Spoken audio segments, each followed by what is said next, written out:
Welcome to the new UI widget tutorials. This tutorial is about the selectable component and color tint. Here is the dark blue button.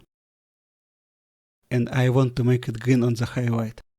The button becomes green, but it is a dark green, not bright. This happens because the selectable doesn't replace the graphic color. Instead, it multiplies the graphic color or the tint color. Color values are represented in the range 0 to 1, where black is 0 and white is 1. So multiplication of two non-white colors gives a darker color. It is possible to use color multiplier to increase the effect of tint color, but it is difficult to get right color with it. It also affects the base color. There are a couple of ways to solve this. Use a normal color instead of target graphic color, which should be changed to white.